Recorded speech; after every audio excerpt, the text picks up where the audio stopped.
Previously on Left Behind. It's Mac. Any word from Steele? I was about to ask you the same thing. I'm pretty sure I've got the trail. Of what? I'm afraid it's blood. This is history in the making, people.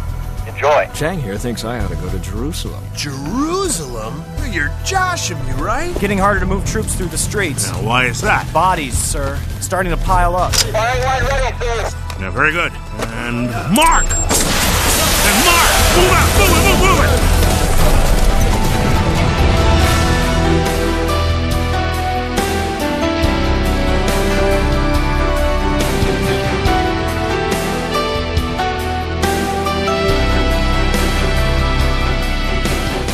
Based on Glorious Appearing, the 12th book in the best-selling series, Tyndale House Publishers proudly presents episode 134 of the dramatic audio edition of Left Behind.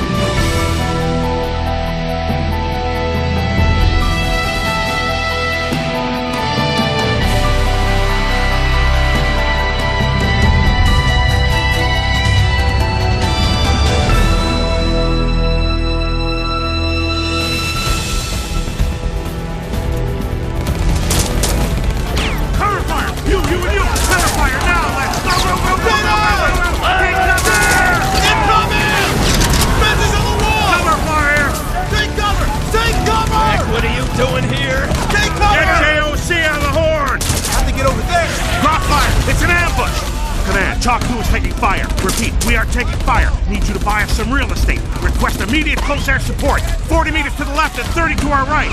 Give them some smoke. Smoke away! Targets are marked with purple smoke. Copy, Chalk 2. I have two little birds inbound on your position. Fasten your seatbelts. ETA in 5, 4, 3. Take them out!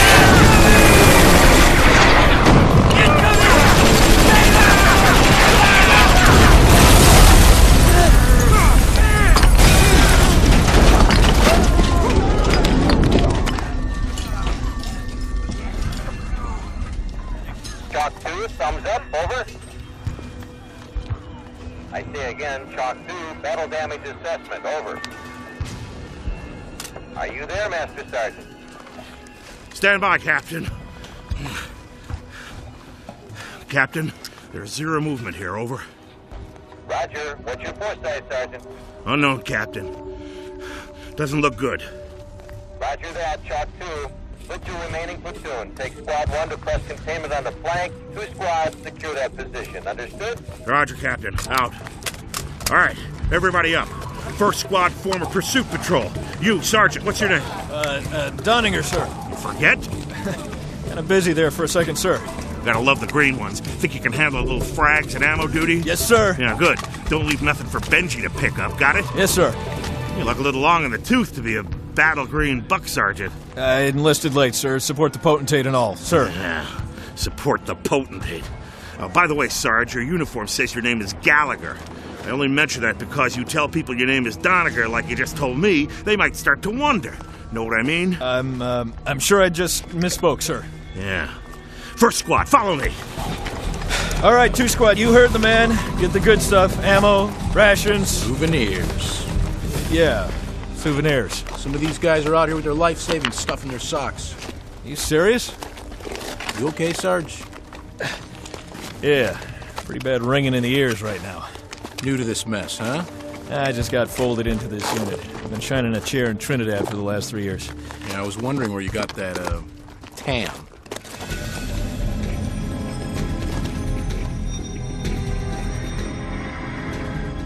Alright, what else? You should know that the Asian subpotentate and his entire cabinet have also killed themselves. Again, all the better. It's as if they worship the city and not the ruler formerly based in that city.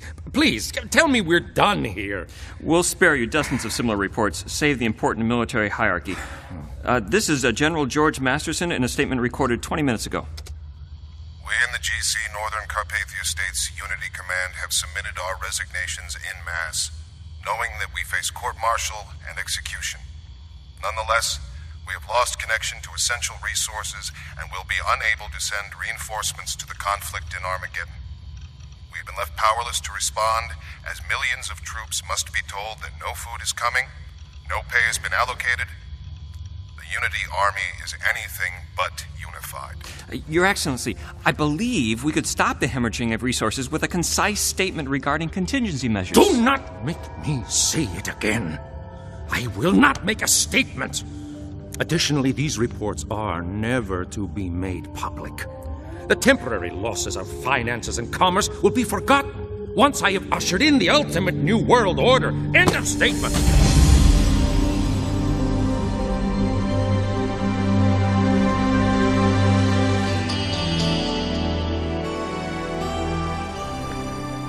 Hey, George! Zeke, what's up? I thought I'd wander down and see how it's going. You want to take a few pot shots? A little target practice? Really? Nothing else going on. Hey, wait a second. I see how that works. Here, Zeke, take a few practice shots. Next thing you know, I'm the one responsible for starting Armageddon. That's all through my plan, huh? Yeah, and then Rayford's like, hey, George, how come 50 million guys with guns attacked us? And you're like, well, that was Zeke's fault, man. No vision, Zeke. You could have gone down in history. Nah, I probably would have missed. And that's why you practice. Man, would you look at them all. And here we are with a handful of dudes and a truck full of 50 cals. Most people wouldn't like our chances. Yeah, most people would have run by now. Whoa. You feel that rumble? Yeah, what was that? Every now and then, for no good reason, a number of companies advance. That's what that was? Yep. Wow, kind of a David and Goliath thing going on. Even if we gave a weapon to every man, woman, and child here, we'd still be so outnumbered it's not funny. Yeah, that's great. But you think Petra will hold, right? I mean, God's not gonna let these gun-toting, Carpathia-loving heathens kill us all. Yes, I think Petra's gonna stand. So why are you out here, then? Did you come here to help? Because if you did... Sorry, boss, I'm just asking. I know, relax. I guess I just thought there might be some latecomers. You know, people who need the safety we have here. Haven't been any, but... Then beyond that, this is what I know how to do. So I'm doing it. I can relate to that. Hey, you want some dried apricots? The co-op just got a shipment, man. You gotta try these things. They're fantastic. All I can say is I'm glad you're on our side. Yeah, man, me too. Oh, hold on. Talk to me. Command 1, Abdullah here. Go ahead, Smitty. I'm pretty sure I've got a visual on Captain Steele.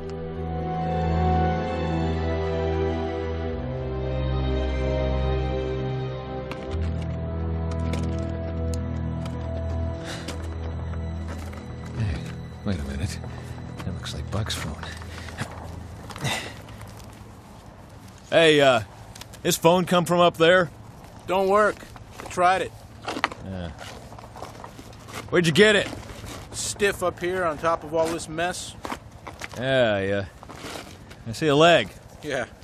That one's stuck in the wall, which is a drag because the guy had a really nice pair of boots on him. We just killed the guy who had the other one. Now I just gotta see if I can dig this one free. Maybe I'll have to chop the leg off or something. Whoa! Heads up! Boot coming! This is Buck's. What'd you say? Nothing. Hey, toss that back up here, will you? Come on. I saw him first. Little help here, huh, pal? I am not your pal! Whoa! Whoa! Whoa!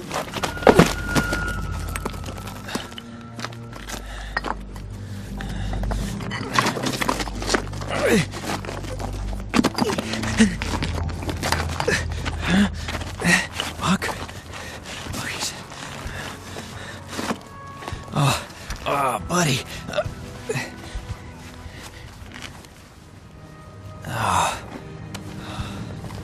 Wow. Not a pretty way to go. Oh, man. You're with Chloe now. Okay. I'll see you in a little while, okay? Don't form up. We're moving out. Orders from the top. Form up. Hey, you on the wall, Sergeant Green? Get down here. Yeah, Get down here now.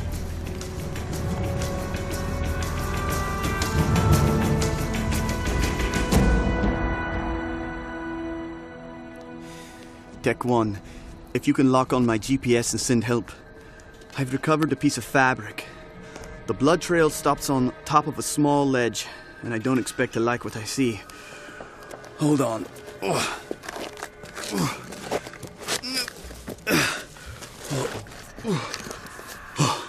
Okay. I see the body. Sorry, I don't think he made... Hold on one more time. Oh, Captain. He's lying on his stomach. I'll roll him over. His limbs are pretty stiff. He's got one hand across his forehead. It's rigid, like rigor mortis is set in. Oh, his legs are pretty mangled. Checking for a pulse now. Nothing I can detect.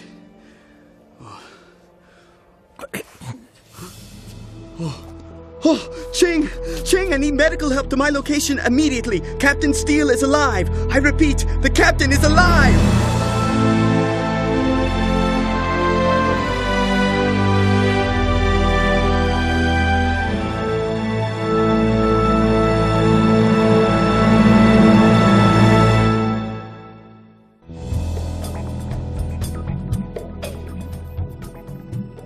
My point of reference regarding how things used to be is all secondhand. Others tell me. You see, the world into which I was born was already radically different. My life began in what my parents called a safe house. The doctor who attended the delivery was ducking in and out of visibility from a Kenosha morgue. My father barely made it to the birth in time, bumming a ride back from the Middle East in a fighter jet. And my mom, having just spent months in numerous casts, in the face of incredible pressure, constantly in hiding, completely uncertain about her future, let alone mine, listening for any car door, twig break, or foreign sound of any kind. Her story alone is one of remarkable fortitude. My grandfather is one of many who have enthusiastically spent hours with me, weaving together the pieces of an amazing tapestry. The events they describe are so radically different that the images are etched into memory with incredible clarity. Even I have clearer recollections than would be expected, given my age at the time in question. My purpose here is to weave together a timeline of the most amazing days in human history. My name is Ken Williams. I was 5 when Christ returned. This documentary is my account.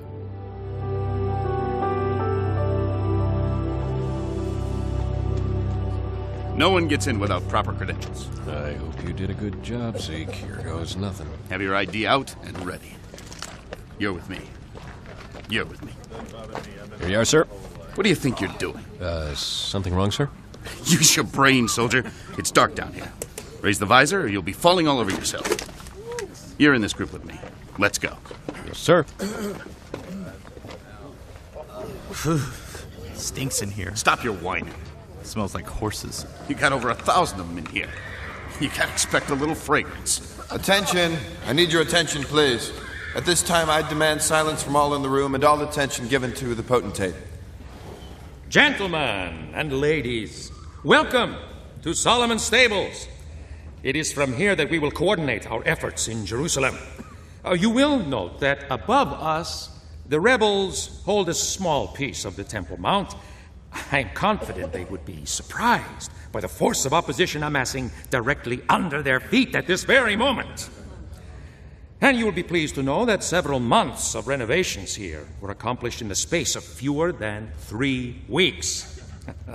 The sanitation facilities are second to none, at least for humans. I mention this somewhat arbitrary fact because, as per my instructions, the aforementioned sanitation facilities now empty into the legendary Cradle of Jesus. The Most High Reverend will enlighten you as to why this brings such joy. Reverend, please. Thank you, Excellency. The Cradle of Jesus can be accessed down a winding staircase in the southeast corner. This leads to a chamber approximately 50 by 70 feet where in the past have been both a basilica named for St. Mary and a mosque. On the west wall you will also find ancient Byzantine art. You have been forewarned of the chamber's current use, should you care to view its contents. We feel this assignment is more appropriate to an area bearing such a name. On the plus side, a visit to the cradle will perhaps speed your appreciation of the equine fragrances around us. Thank you, Reverend. Suhail, your report. Your Excellency, I've just arrived from our theater-wide command and control at Mount Megiddo, and am pleased to report that everything and everyone is in place for your soon unequivocal victory. We have unity forces divided into 3 parts, with overwhelming forces assembled in Edom, specifically Petra and Basra. We have a force in place up north, between Megiddo and Jezreel, and the balance is spread above us, ready to inundate the meager resistance forces here in Jerusalem. Now, despite reports of discord due to the destruction of New Babylon... What? Did I hear you correctly? Tell me, Suhail, tell me, you are not going to violate my specific order to never again mention the name But, of... sir, I merely You meant to... dare to interrupt me? Do you see yourself above corporal punishment? No, sir, I should have you executed this instant. I should do it myself. Excellency, please, I was saying that despite what we have heard, the truth is The that... truth is that I will rebuild New Babylon right here in Jerusalem. She shall be restored to 1,000 times her former beauty and majesty. I have decreed there shall be no more mention of what has become of her. My humble apologies, Potentate. No silence! I have spoken. Back to your quarters, Chief Akbar. Your services will not be required again until further notice. Guard! Take him away. Yes, Excellency. I am perfectly capable of finding my own way. Oh, really? I should hope you are, because if for some reason you are not in your quarters, the guard escorting you will lose his head.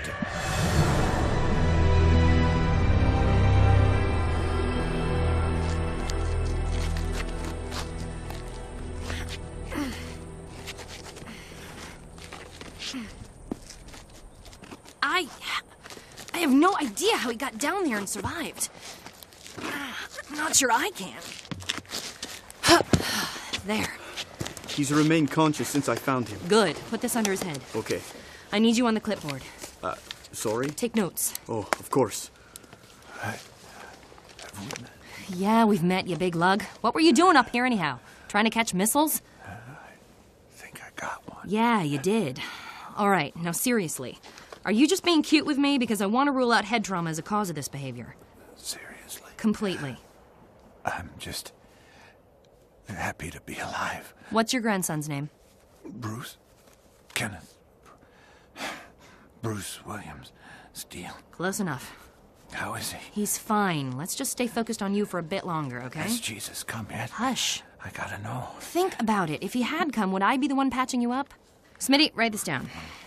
I'll be suturing a 20-centimeter cranial contusion, a secondary laceration across the chin, 2 on the arms, and lacerations on the right hand can probably wait. I'll need... Oh, sorry, Ray. I'll need to take a look at the right patella, exhibiting signs of gross dislocation. I'm observing a possible compound fracture of the left femur. I won't attempt to set it until we can be sure. Oh, sorry. There are geological artifacts embedded around the right scapula. Instead of a geological artifact, can I just write dirt? Yeah, sorry. And I'm going to need to examine the right ankle and probably suture and set that as well. You get all that? Yeah. Ray, can you work on staying conscious for me? Trying. Let me see where I left off. What is that? Sorry, I write faster in Arabic. I'll translate it when you're done. Oh, scared me for a second there. Okay. We're going to need some way to get him back up to the compound, and I'd like to try and do it within the next 30 minutes.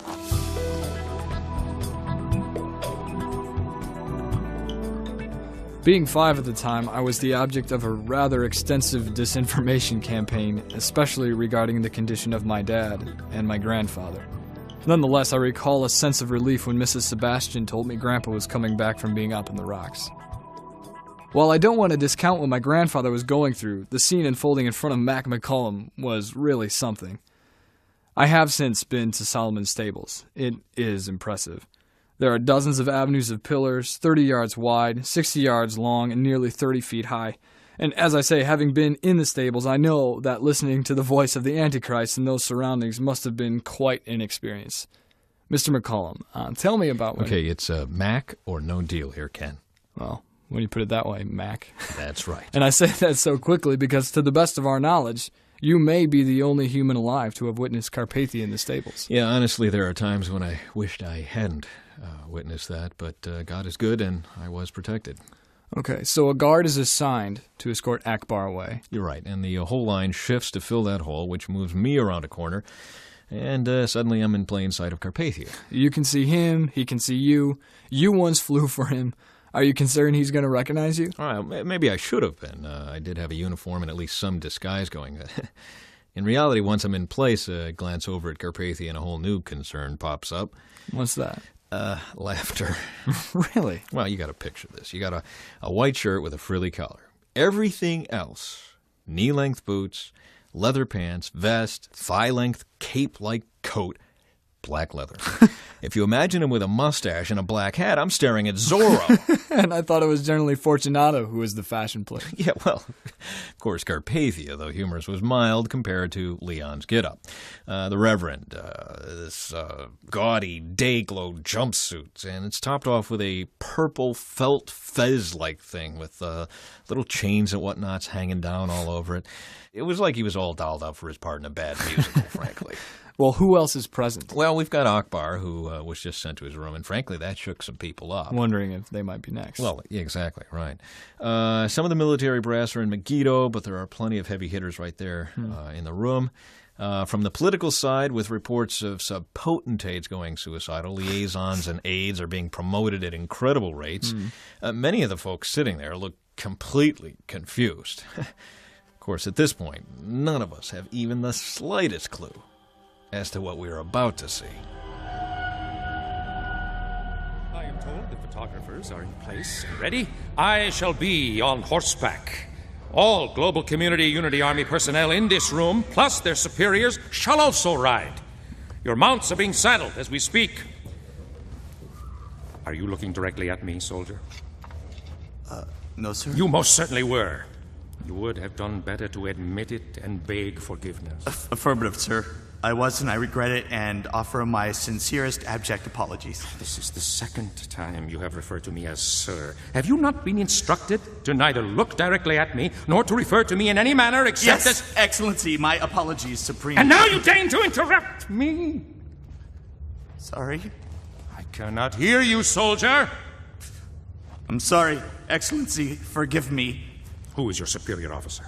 Commander Tenzin, sir. Excellency! Commander Tenzin! At your service, Excellency. Commander, have you taught your men who I am? I have, Lord Potentate. All of them? Yes, my king. And the privilege of serving God on earth? Absolutely, Divine One. Even this man? Your name, son? Ipswich, Excellency. Commander Tenzin, what is that in your hand? A rattan rod, Excellency. I look forward to the privilege of riding with you today. If I told you that Mr. Ipswich has flouted your training, could you think of an appropriate use for your rattan rod, Commander Tenzin? I could, Your Grace. And would you do me the honor of employing it in my presence? For my entertainment? And for the education of all? Without reservation, Excellency. Please.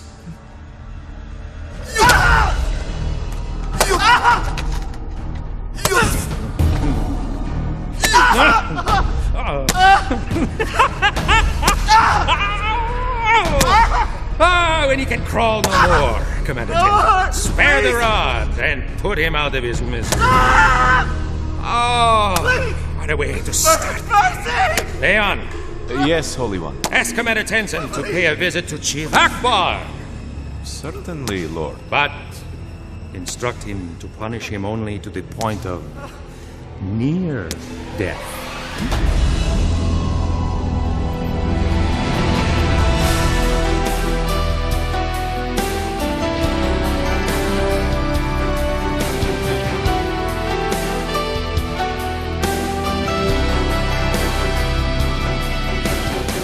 Left Behind, the dramatic audio series, is based in part on the book Glorious Appearing by Tim LaHaye and Jerry B. Jenkins.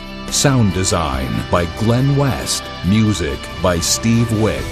Directed and produced by Todd Bastide. Left Behind, the dramatic audio series, is a production of Gap Digital and Tyndale House Publishers. Thank you for listening.